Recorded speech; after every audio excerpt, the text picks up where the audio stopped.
Today on SUNUP, we're talking about food security and the importance of a safe, reliable food supply.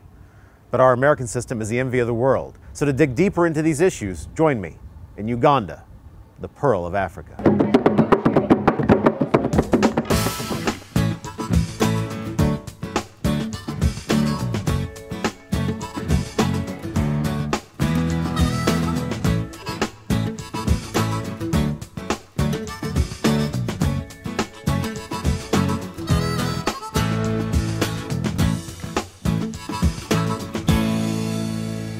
Good morning. Welcome to SUNUP. I'm Austin Moore.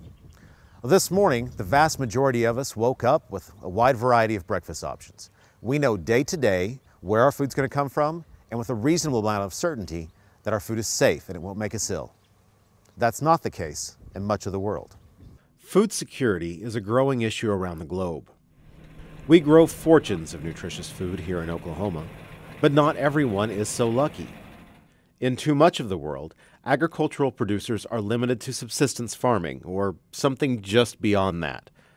Environmental factors, infrastructure failings, and cultural practices can all play a part. And with the world population expected to grow 30% by 2050, the agricultural sector will be under ever-increasing pressure. And so this week we visit Uganda, where the land is rich and the rains are plentiful, and yet so many struggle to get by. But before we get to that, let me explain why we are here. It all started with a State Department grant to the Department of Agricultural Communication, Education, and Leadership here at Oklahoma State University.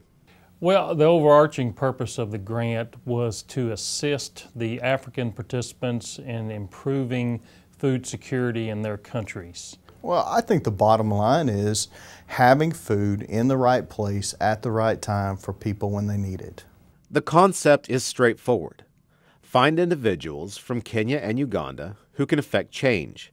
Bring them to Oklahoma, where they can intern with peers from their field, then follow up with them in Africa to see how they've been able to make a difference. Our focus was on media professionals, community leaders, and policymakers. Those were the three groups that we focused on in this project. And we really focused on the idea of developing a communication network between those three key groups to hopefully help inform food security issues. Opening up those lines of dialogue are what we were really after, trying to allow person A who's over here to know person B and person C so that there's an open chain of communication that will hopefully allow for a better dialogue and ultimately a better approach to food security. A first group of fellows arrived in spring 2011. A team from Oklahoma State visited them that summer, recruiting a second group of African fellows. Those came in the fall. While here, they worked with their counterparts in government, in media, and in community development. SUNUP even had an intern. This is Ann Natakunda, a journalist from Kampala, Uganda. So spring 2012 rolled in, and it was time for a return trip to Africa, so the Oklahoma State team could follow up with the fellows. I was asked to tag along to document their stories and share this experience with you.